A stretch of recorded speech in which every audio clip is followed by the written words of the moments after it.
Flood have started entering into people's house.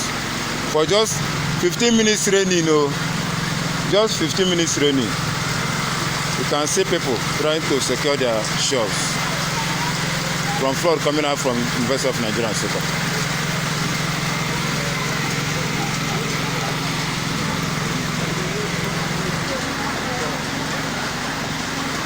That keke cannot move again.